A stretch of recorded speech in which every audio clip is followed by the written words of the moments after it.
I'm excited to offer you a special gift. If you're a U.S. resident, text FERTILE to 345-345. You'll be prompted to enter your email address and you'll receive our fertility yoga download. In this 20-minute intro video, we focus on a calming and peaceful practice to connect back to your heart. These simple fertility yoga poses can help quiet negative thoughts and make you feel more in control. Download it now and get started today. So for U.S. residents, text FERTILE, FERTILE, to 345-345.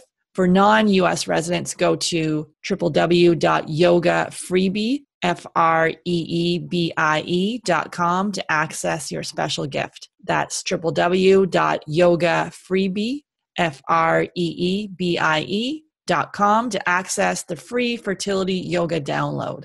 Any kind of antimicrobial, which would kill a regular probiotic, which is, again, why I like spores, because they aren't killed by those. So favorite is hard to put your finger on, right? Because it kind of depends on what the problem is, right? So if someone's got a lot of urinary tract problems, because all this stuff kind of goes together, right? If you have one problem, you probably don't just have one problem. You probably have multiple problems, whether it's very clear to you or not. So I guess it kind of depends. But those are some of the ones I sort of defer to. Welcome to Get Pregnant Naturally, where functional medicine and natural fertility solutions will help you get pregnant and have your baby.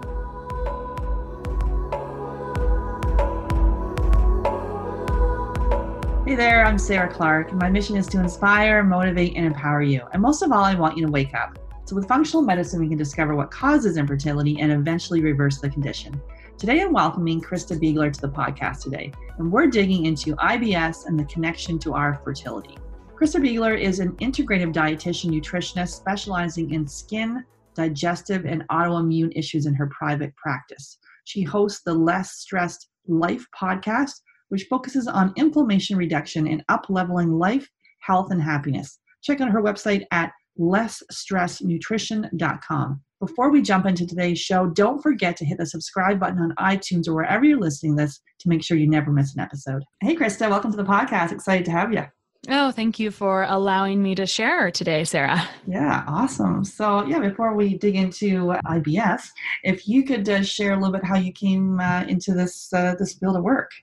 Yeah, for sure. So, I would say, if I had to think about it, I would say back in college, I was always sort of obsessed with gut health from the get-go. I think before it really became popular, but it had just started kind of becoming popular in the market. So it's kind of funny to say now, like my senior papers were on types of probiotics and things, but then, sometimes you get out of school and it's not always what you love doing, or it's just kind of what life throws at you. So then I worked in conventional nutrition for a long time, and just through chain of events, did a little bit of a 360, maybe a 180. That's a better turn, right? Mm-hmm. Got back into things that I knew I loved. I was always obsessed in the gut health, like I said. So I started a private practice on the side of working in conventional, found out, again, love digestive issues because I guess for me, I feel like they're predictable. And the other nice thing about it is, and people don't think about it, I know this is really probably touches on you, is that fertility is related to what you eat, to what you put in your mouth, where, with digestion, I don't have to convince people of that. I think I know, because I have friends that work in fertility, that sometimes that's a harder thing to suggest, like to tell someone when they haven't thought about it in that way before. So anyway, but how it's funny how sometimes things come around and kick you in the butt. So I had a similar thing where I didn't even really realize it was related to my diet either until, it just slapped you in the face. I had a pretty disfiguring eczema outbreak. And to not make a long story long or anything, basically that turned into digestive issues kind of at the beginning of this conversion back into private practice. And as much as it was not fun to get over, it was fabulous to have insights and that personal experience with clients. And it spawned sort of an accidental specialty in eczema. I'd always said, I don't really want to work in this area because I know it's frustrating because I've dealt with it in different ways until it got overwhelming. But it's just kind of funny that it stemmed into digestive stuff, which it all is related no matter what. And so, so a lot of people, they do have that personal connection to sometimes the things that they worked on. And so I feel, as much as it wasn't fun, I do feel fortunate to have gone through those as well. So that way you can identify with clients a little bit better too. Absolutely. Kind of walking the talk. Yeah. Awesome. So we're going to be digging into irritable bowel syndrome today. And so a little stat here. So 38 to 96 million Americans suffer from that. So it's kind of a broad range there. But let's kind of dig into Because I don't think people, when they're going through for infertility, if they have digestive issues, would even think it's connected. So why someone that has IBS, why is it helpful for them to look at that when they're trying to get pregnancy? So your question is, why is it helpful to look at IBS when they're trying to conceive? Yeah. Yeah. I was going to mention, you were talking and I was thinking about how, first of all, sometimes people don't have a diagnosis of a digestive issue as well. And I want to mention that some of the worst lab work I see are people that are undiagnosed. They don't have a diagnosis for any kind of digestive issue. But so here's the scoop. So if we're talking IBS, I got to take big picture really quick. First things first, IBS is irritable bowel syndrome, right? So that means we're working with gut health. And we know that around 30 to 50-ish, well over 30 hormones kind of are produced in part in the gut. And we know that hormones are obvious, like hormone balance with testosterone, progesterone, estrogen. These are all very important in fertility. And so a lot of times if we look at hormone testing, sometimes the indication is very clear, like fix your gut health first, or you're not going to be able to get pregnant until this gut health thing is improved. Because if you're impacting hormone balance, obviously it's part of that whole big picture, right? Mm-hmm. So if I step back, I want to make sure I'm clear so what is IBS, right? So IBS is irritable bowel syndrome. Sarah mentioned the prevalence of it is pretty high, pretty broad as well. It seems like no one, it's not like people walk around and want to talk about this, but if you get into a room of women, or it's funny, I've stood at a kitchen island at a Christmas party with friends, and about 5 out of the 7 people I'm standing around, as I hear them, I hear common symptoms that go along with IBS, right? Like joint and muscle pain, headaches, not just digestive symptoms, right? But irritable bowel syndrome itself is really just a checklist diagnosis. Some would say it's supposed to be a ruled out diagnosis, right? Mm-hmm. So you're supposed to rule out other factors before you say it's IBS. I don't know. The people I talk to, it feels like there's not a ton of ruling out, and maybe it's ruling out as much as what their doctor sees as a problem. We are not all unanimous on what we think IBS is. So it's a checklist, right? So there's this checklist called the Rome criteria. And basically if you check a couple boxes out of that criteria that's established by a committee, you have IBS, assuming that they haven't found other different issues, right? Assuming that they've ruled other things out. But essentially, we're not all on the same page in medicine on what root causes are of IBS, you could say. Mm-hmm. Yeah, and it's sort of saying that everything is normal, so that exclusion thing, mm-hmm. instead of going, well, wait a minute, how did you get there in the first place? So because if you've gone and had been said you're negative for celiac, which the testing for celiac is not even the best test anyways, but other digestive issues, then all of a sudden, oh wait, it's under the big umbrella of IBS. Mm-hmm. Right. Mm-hmm. Well, and along the same line, you just used this word that is sort of gray. You use the word normal. What is normal for people, right? Mm-hmm. So because sometimes what's common starts to become perceived as normal. And just because something is common doesn't mean it's normal. Gas in flatulence actually is not normal. I mean, a lot of people grow up thinking that is not normal, that it's something fermenting because it's not getting digested appropriately and then can feed other, overgrowth of bacteria, right? So just because something's common doesn't mean it's normal. And then also, if this is going to vary, this can become an opinion. So what is normal bowel movements? It's like a banana shaped, at least every day, typically a couple times a day. It kind of depends on several different factors. But if the doctor doesn't know that, and I know it seems silly to think that maybe a GI doctor wouldn't know that or feel like that's normal. I mean, to poop every other day really commonly, that's not super normal, right? Mm-hmm. So I think it depends also on the practitioner's opinion of what normal is based on their own, because really practice, right? Everyone's practicing nutrition or medicine or whatever it is, right? Whatever the discipline is. So truly, if in their own practice, they haven't experienced XYZ experience, their opinions are going to be formed to be a little bit differently. So I think it's important to just mention, just because your doctor isn't worried about the fact that you haven't pooped for 3 days doesn't mean you shouldn't be, right? You're the one who has to live in that body. Mm-hmm. Yeah, those toxins in there for 3 days, whereas normal or common could be 1 to 3 times a day. Right, exactly. Mm-hmm. Okay, and then you want to touch a little bit on IBS as it's connected to endometriosis? Sure. Yeah. So, I mean, you're more the expert in endo, but endo is misgrowing of uterine tissue right outside of the uterus. Mhm. So, what do we see? Like, what is a possible commonality? So, when you have IBS, you might have abdominal pain or cramping. And so, you can also have abdominal ish pain or cramping or around the same region when you have endo. And so, sometimes it's kind of confusing on which thing is which, right? And then there's also, I can't remember if it's like 8 or 10%, or maybe it's greater. There's a little bit of an overlap. If you have endo, you also have IBS. But I also feel like you can say that about a lot of conditions. People with eating disorders frequently have IBS. So, I mean, I think it's kind of like digestive issues are starting to kind of are starting to get almost out of control. It feels like maybe I feel that way because I'm already in this corner. Maybe it just it's sort of like someone used this example the other day. It's like when you get a certain car, you never noticed how many people had that car before, but when you're in the middle of it, you're like, hey, everyone has this car. So it's kind of along that. Maybe I'm just a little biased, but it really feels like it's getting a bit rampant, whether you want to talk about it or not, whether you realize it's a problem or not. And I have the same thing around the kitchen island with girlfriends, and it's like they're all having these digestive headaches, joint, like all those different issues, and I'm like, okay, wait a minute, and they're looking at it. They may be looking at it not in a holistic way, I guess. Right. It's hard too because everyone's been in that circle or been in that position or had the friend say, when you know something, when you have the answer to something, you'd love to share it with someone, but sometimes people aren't in the place where they're ready to receive that information. I mean, we've Absolutely all been there. So mm-hmm. Yeah, just try to lead by example and create a ripple effect. And if they want to have questions, then come on over. I know. Yeah. Okay. And so as far as the conventional medical treatment for IBS is what? Yeah. So it's actually not so hot at all. These are things that clients tell me when they call. They say, my doctor says either take this medication, go to a therapist. There's nothing wrong. Or, because the IBS is becoming more common. So it's almost like, well, whatever, not that big of a deal, right? In the doctor's eyes, because it's not like this critical thing that they have lots of interventions for. So common recs include more fiber, which may or may not work. And granted, there are times where that's very warranted. So stress management if necessary, because tell you what, there's a lot of, this is something that wasn't obvious to me when I first started dealing with digestive issues. It became extremely obvious.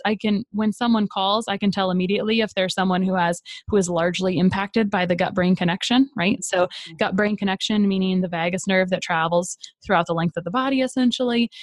The messages actually go, we used to think they went from the brain to the gut. Now we know that the messages travel from the gut to the brain. So why does this matter? Because those that have digestive issues are at a greater chance of having other brain type things, right? Maybe anxiety or stress or things like that. And so I can usually tell, and we have published research that shows that when we have imbalances of certain bacteria, overgrowth of certain bacteria, it does provoke anxiety, not just in human, but in like mouse models and whatnot, right? Because that's more humane to look at it in that context. So, but back to that. So fiber, stress management or anxiety, right? Depending on if the physician sees that. And then as far as like conventional medicine, they'll do maybe antispasmodics, right? So, because if they're having contractions or pain, so they'll kind of try to manipulate it. So if there's two types of IBS. I guess we didn't talk about this. There's IBS-D, diarrhea dominant, IBS-C, constipation dominant, or some people have a combination of both, right? And so a lot of times people will say, I used to be this way. Now I've turned into this. I'm like, oh, great. You've now turned into more problems. By the way, we'll probably get into that. But if they're having diarrhea, sometimes they'll give them these things to slow down the intestines, basically slow down motility, slow down contractions or peristalsis. It could also decrease stomach acid, which causes more problems because it can cause some indigestion, cause some burping, cause some refluxy type issues if you don't have the acid to break down proteins and things. Or if they're constipated, they might just have laxatives. So, very much I would say from my perspective, I guess at least, anti-diarrhea and laxatives, those are pretty much Band-Aids. I would not call those like real fixes. Fibers can be really good depending on the problem, but those are honestly kind of the checklist that they use. Mm-hmm. Yeah, diarrhea or constipation. So yeah, and then as you say, as it starts to fluctuate, I guess as to one to another, then yeah, what have you seen there when it's Yeah. So this is actually a really good question. So I think maybe I'll transition into, what's the real cause of IBS? Mm-hmm. Here's what I see most often. It's either, so there's multiple things. Now, sometimes, usually when people get to me, they've already tried some of these simple things, and that's ideal, right? Try simple things first.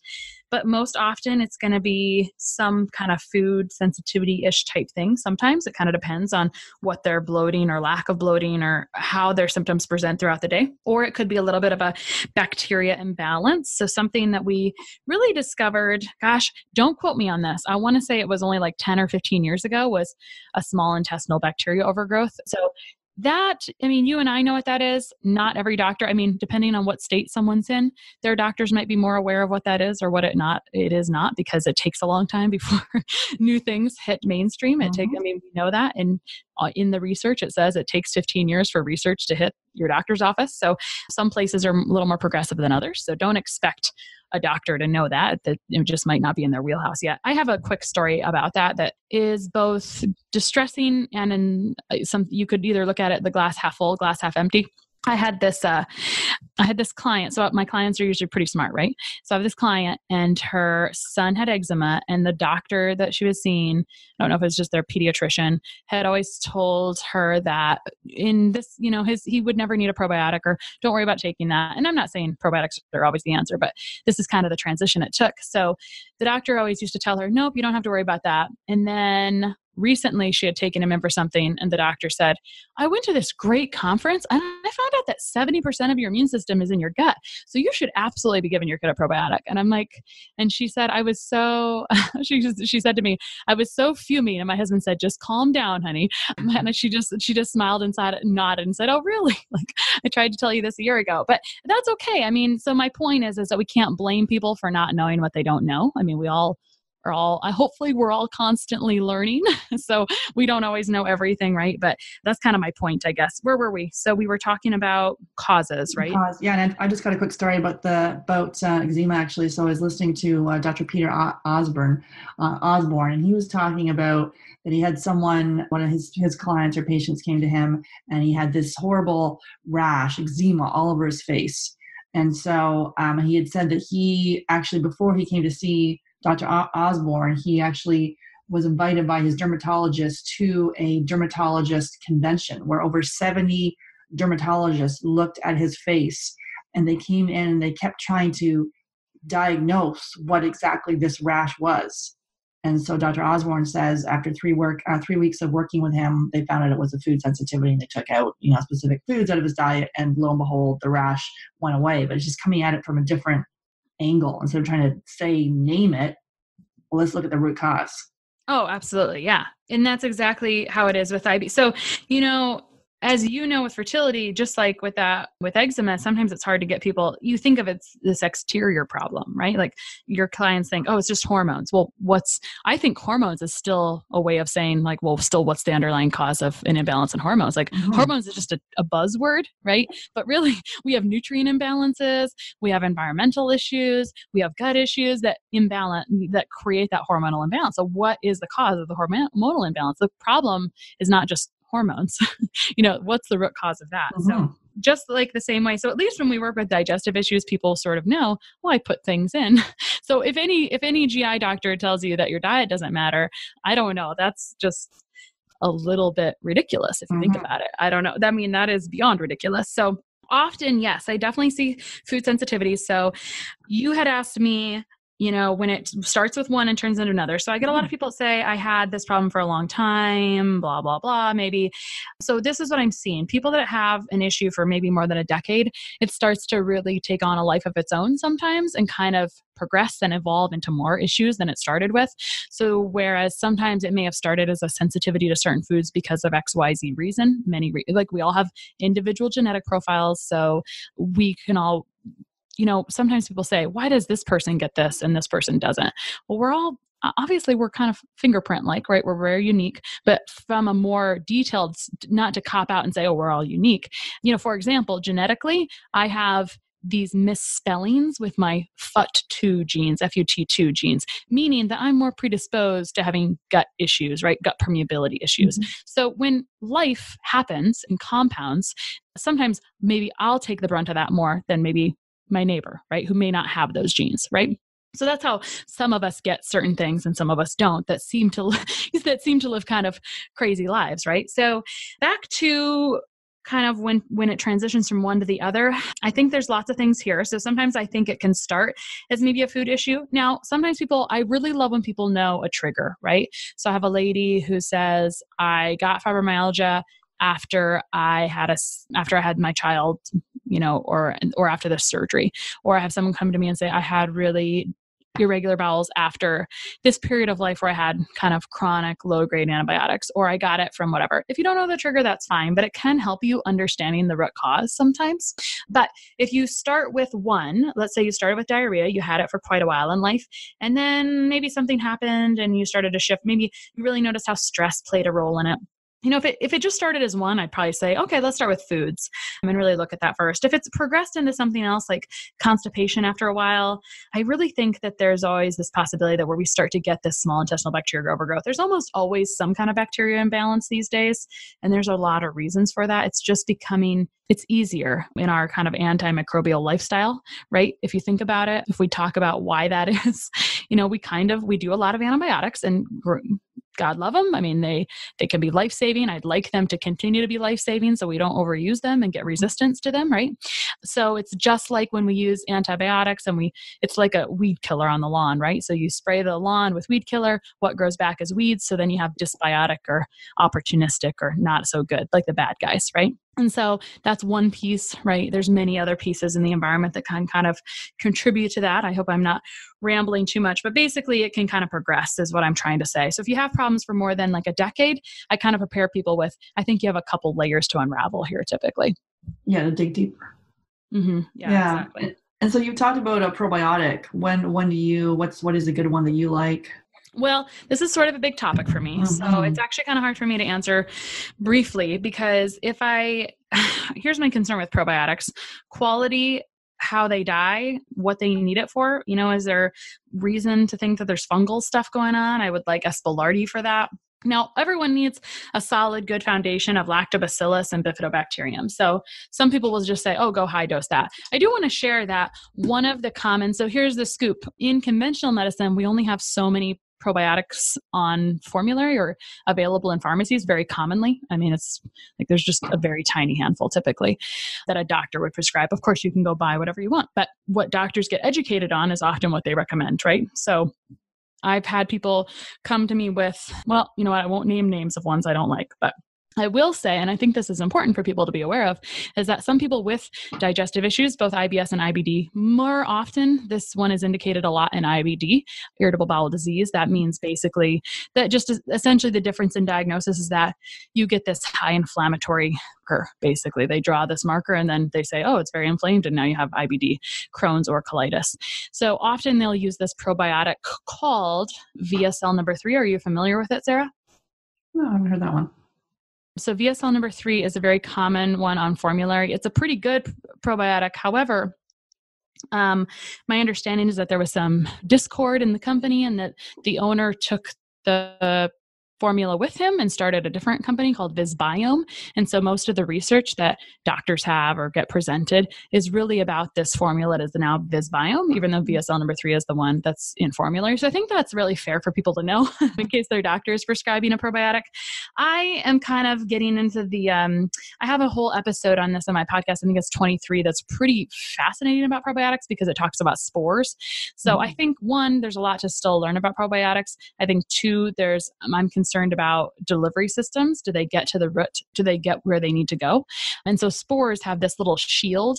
They're called spores because they're kind of shielded in a little microscopic coating of protein and calcium. And it basically it's like a shield. And they're resistant to stomach acid and heat and other things. And so they really get to that source. So I like spores. Those are kind of my favorite, but it depends. I work with a bunch of people that have skin issues. So certain skin issues certain probiotics will provoke certain skin issues. So kind of depends on exactly what you're working on. And if you're doing any kind of antimicrobial, which would kill a regular probiotic, which is again why I like spores because they aren't killed by those. So, favorite is hard to put your finger on, right? Because it kind of depends on what the problem is, right? So if someone's got a lot of urinary tract problems, because all this stuff kind of goes together, right? If you have one problem, you probably don't just have one problem. You probably have multiple problems, whether it's very clear to you or not. So I guess it kind of depends, but those are some of the ones I sort of defer to.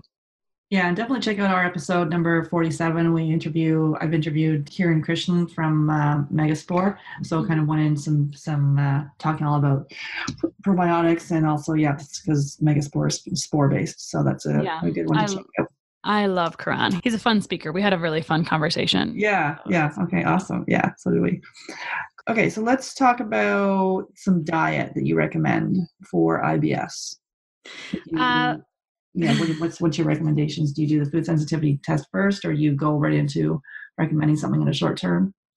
Yeah, so that's a really good question, because a lot of times, so I think GI docs are really getting on this train of low FODMAP, and I sort of want to say that I sort of don't like low FODMAP at all. I sort of hate FODMAP because it's a Band-Aid, right? So FODMAPs is kind of the go-to irritable bowel syndrome diet, the generic one, right?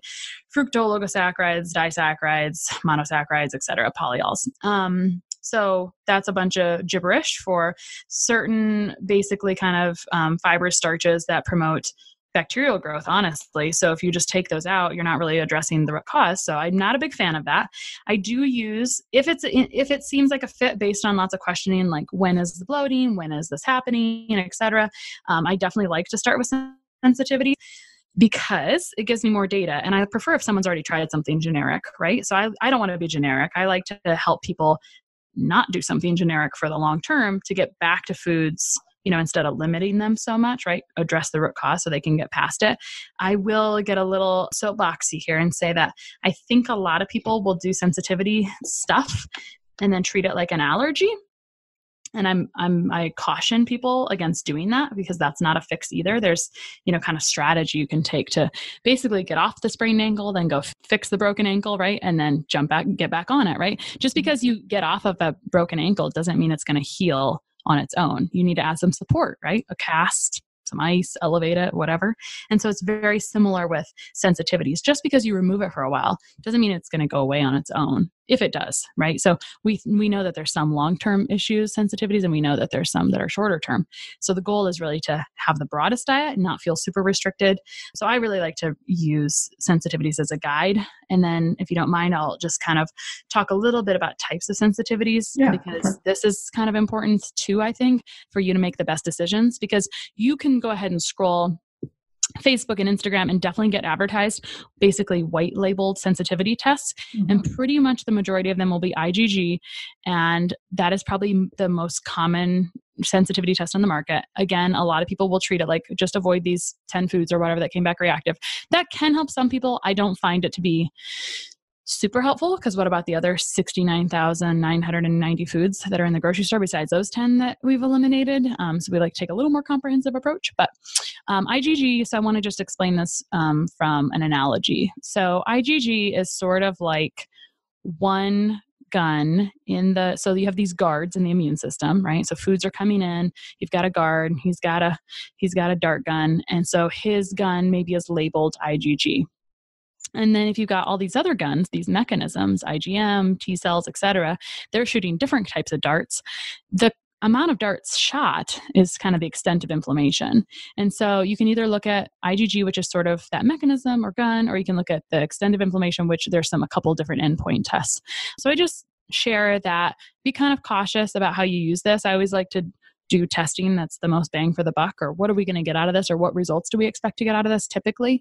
And so a lot of people maybe have sensitivities as part of their wheelhouse, but just kind of proceed with caution. Don't just eliminate something for a long time. I think this is where we're getting a lot of dissonance in immunology and with this type of stuff and conventional medicine, is that we're just not agreeing on how to do it properly. So we're not getting consistent results always. And so it kind of throws the whole thing under the bus a little bit, I could say. Mm-hmm. And so how do you treat it then? What's your go-to for food sensitivity test and then elimination diet? Like, what are you doing? Yeah, so there's the endpoint tests that were created by the same immunologist, Dr. Pasula.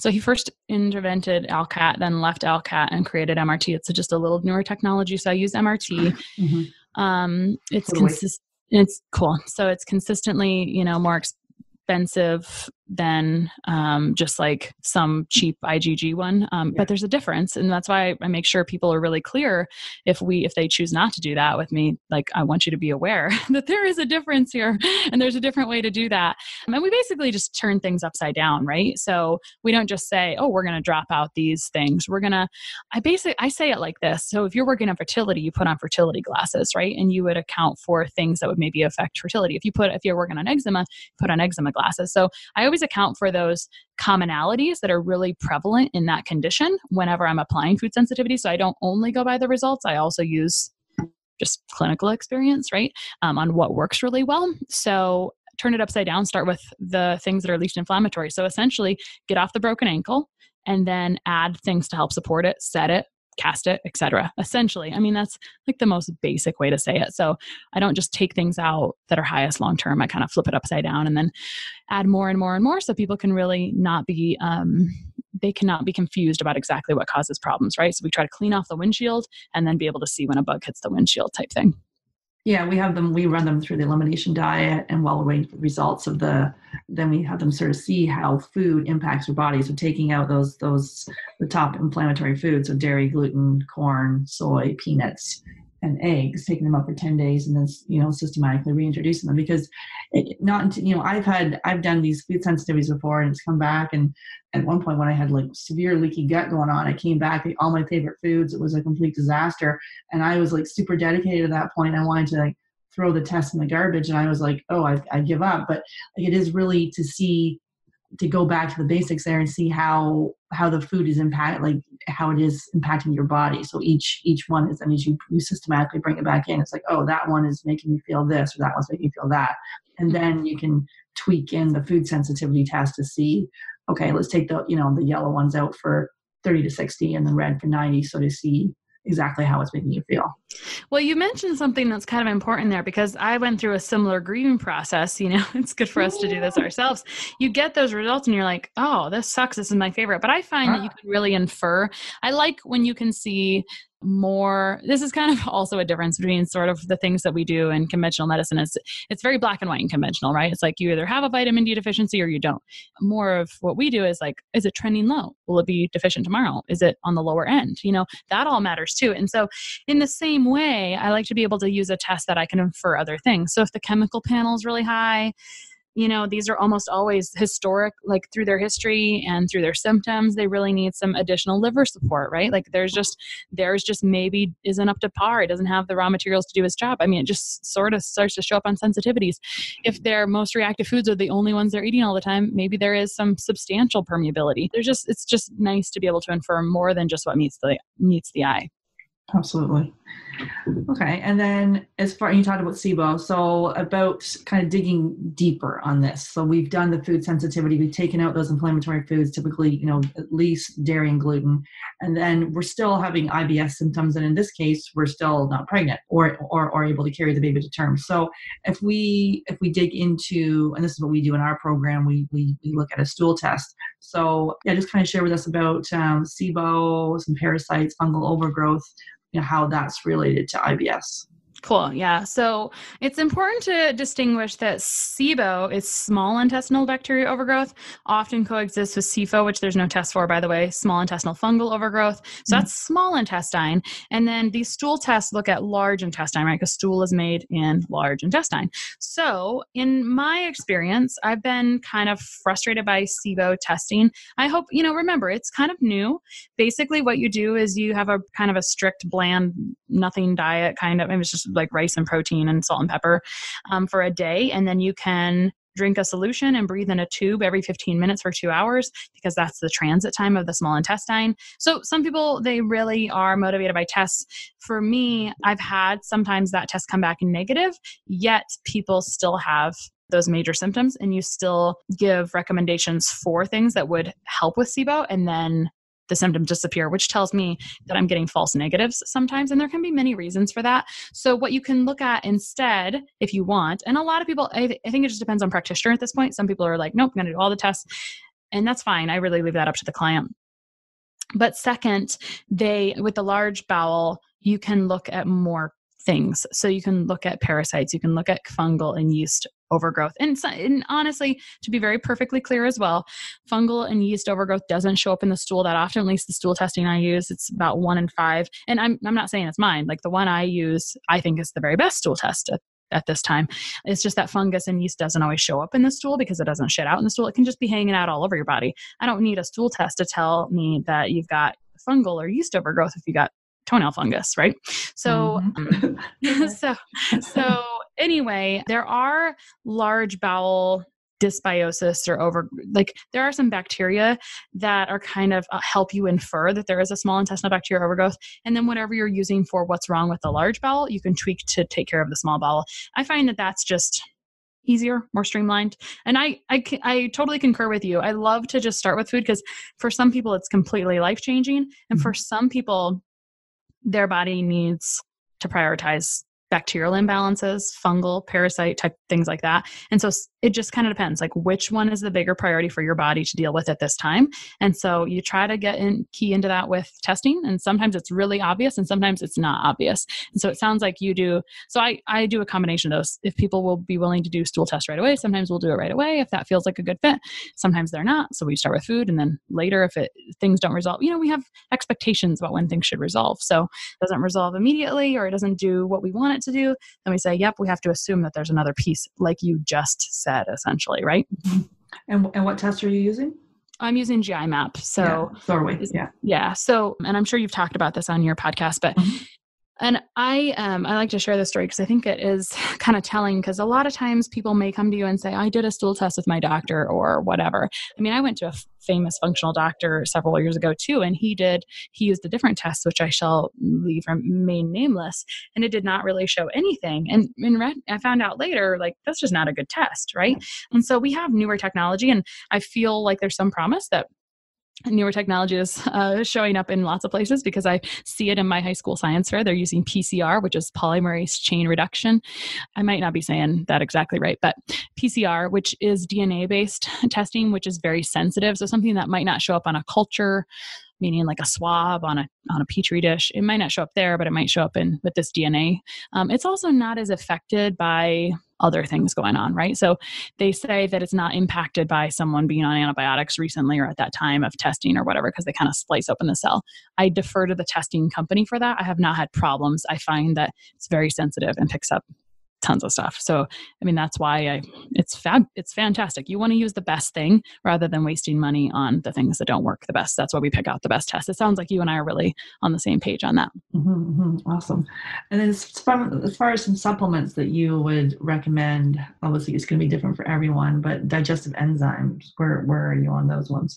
Yeah. So I think it depends, and it depends on how bad it is, right? So sometimes we use digestive enzymes to control like a severe situation, right? Maybe someone's dumping because when you have SIBO, bile gets impacted. So the fat malabsorption can really be a problem. So for me, digestive enzymes can be key on the beginning. I know people sometimes just do them automatically. I walk people through the pros and cons if they're already like, oh, I'm doing so many other things. Do you need this right now? Because truly, we want your body to be able to make its own digestive enzymes. However, I think digestive enzymes are a great thing to have in your arsenal, in your cupboard, because let's say you go out to eat and you get into some foods that aren't, your body's like, not normally eating these. You might just need some digestive support, right? Or you're eating a really large meal. Maybe your body's not quite up to speed on being able to digest that completely. So, I mean, there's different enzymes for different things. I think some enzymes are absolutely necessary, right? Some that break down protein, for example. If you're not digesting foods very well, some of those bad bacteria can continue to thrive. So it's sort of like a hamster wheel. And I just want people to really understand the hamster wheel so they understand, hey, you might benefit from enzymes in the short term, but long term, your goal is to make your own enzymes, right? Mm-hmm. And then if there's H. pylori in there too, to make sure there's no hydrochloric acid. That's kind of an important one. Yeah. So I'm always having people kind of do a self-test for hydrochloric acid because it is so prevalent in having, I call this like the barbed wire fence, right? So if you have low hydrochloric acid, which is really easy to have when you've had stress, or you ever took Tums, or some of these medications that they give for IBS can decrease stomach acid.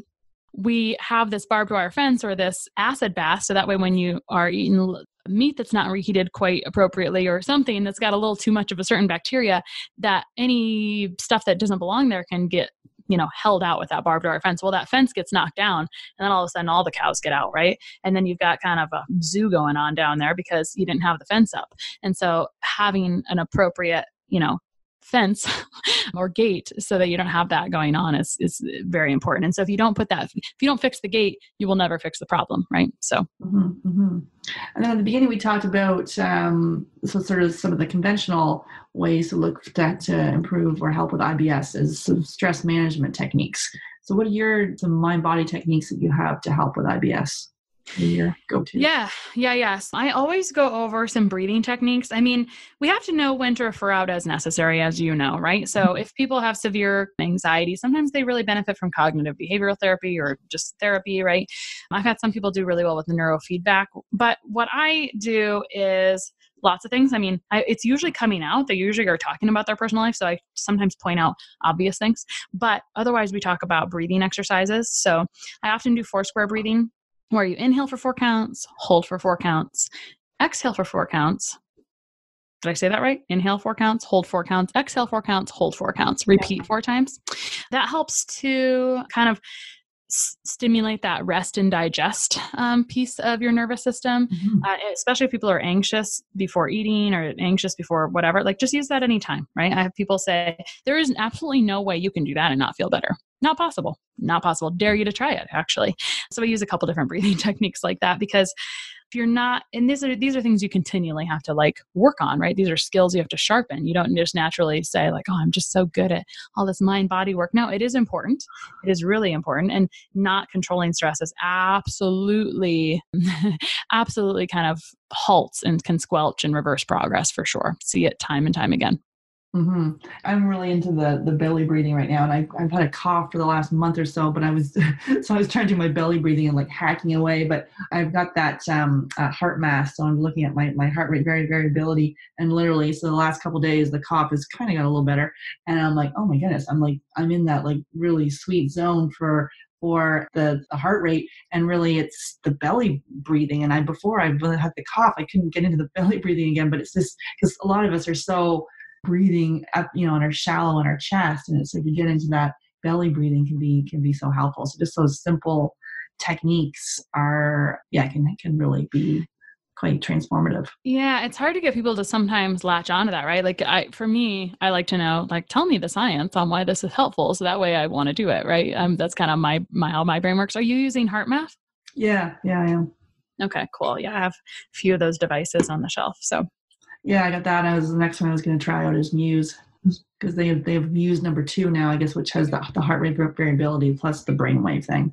So it does. Interesting. Yeah, but the heart math one's pretty cool, because you can track to see how well you did. So it's red, you're in the red, you're not in coherence, and then blue and green, and it's kind of this last month as I was hacking away, it was a little bit in the blue. So, but yeah, it's just if people like to see some stats behind the mind body stuff, I think that's kind of a neat thing to do. Also, the Aura Ring, I haven't tried that yet. Have you? I have not tried that. No, and I was loaning out heart math to people, but sometimes they don't come back. So I don't know. I haven't figured out the perfect system for that yet. And I talked to Pat Flynn about about Muse once upon a time, but I didn't know they had this new Muse. And I sometimes also wonder. So I used heart math. I use heart math, but I haven't really used. Some people just use the free apps on their phone, right? Headspace, and it doesn't necessarily track anything for you. But I can't. I mean, I'm not sure that the practices are that different, but maybe I'm also not as insightful about that as I should be. Maybe it is quite a bit different. So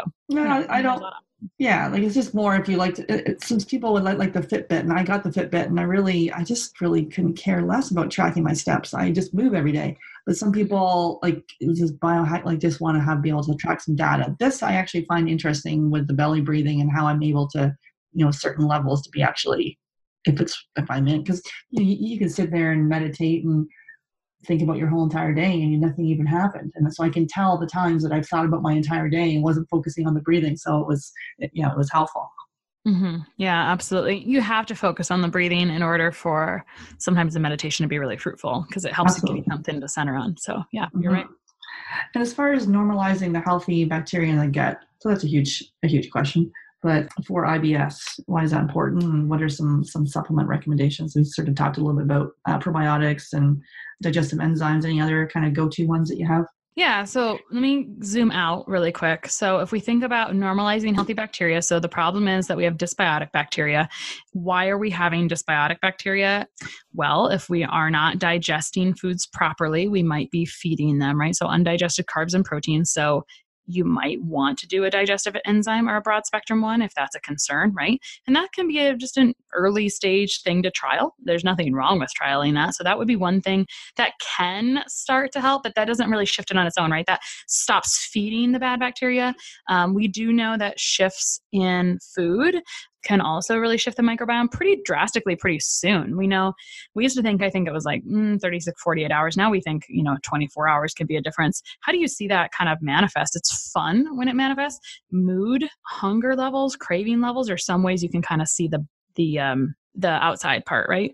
Anyway, and then, we talked a little bit about probiotics. I mean, you have to take care of the guys that are overtaking things. There are different things. There's some probiotic lysates that I sometimes play around with, but I would say digestive enzymes, overall probiotics, but you have to get rid of the bad guys too. And so that really depends on what's there. I hesitate to say, I think you would too. Once you see on GI map and you know what's there, different things require different agents, right? And you don't want to just people doing willy-nilly things because they probably aren't going to get results. Yeah, that's why using the testing to take that targeted approach. If after doing some of the dietary, like you can just do an elimination diet right now, and if after that you don't experience any kind of improvement, then it's time to dig deeper. Yeah, absolutely. Mm-hmm. And so anything you're obsessed right now as far as any kind of books or websites or apps, anything you want to recommend? I wish, you had said, oh, would you like to recommend anything? I'm like, PubMed. What am I obsessed with? Honestly, you know what? On the spirit, this is probably not that interesting to you. On the spirit of fertility stuff, I'm actually obsessed with the period repair manual right now. Like, I would say like every client, I'm like, every woman, you must read this because you deserve a manual on how your body works. Like that's always a really underrated thing, right? Mm-hmm. So for me, sometimes if I've already been in a niche for a long time, I'm not going to want to continue to read about the same things I've known for a while. So for me, I am in a season of hormones.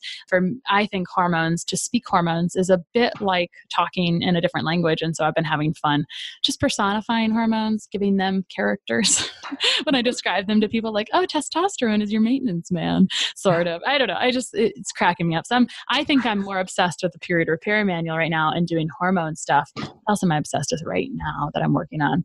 Period or hormone stuff.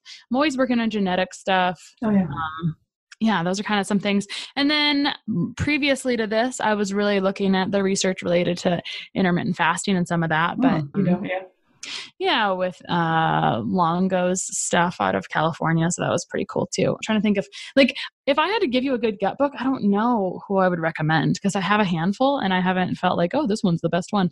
Someone who has a pretty good one was Susan Bloom, The Immune System Recovery Plan. I did like that book. Okay. Susan Bloom. Awesome. Okay. And any success story you'd like to share with us? Yeah.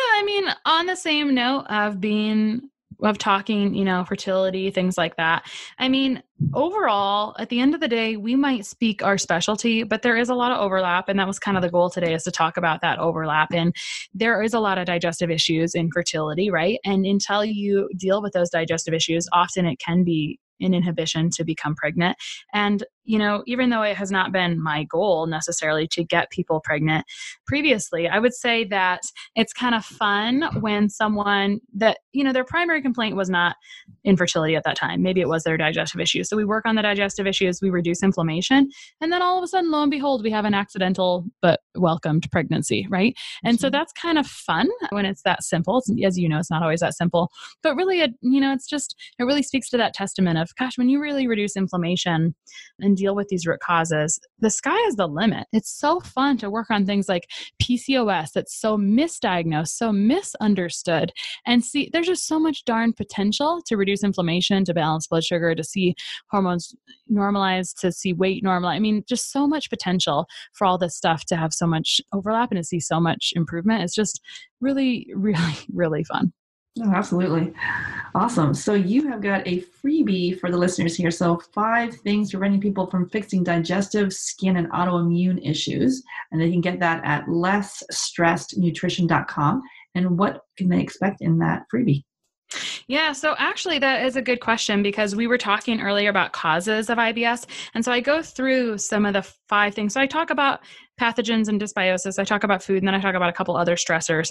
And I find that if people don't address these stressors, then you're going to relapse. And it was sort of like we were talking about, if you deal with food and there's still issues, then we got to go back and check the other things. And so this is sort of like the initial checklist. And I find that people don't deal with these things in completion, or this is why they feel confused, because they feel like they've done a bunch, but they didn't address all these things, which puts them back at square one type thing. So this is really the comprehensive look at that first step. Like you can't miss these pieces or you will not improve, basically.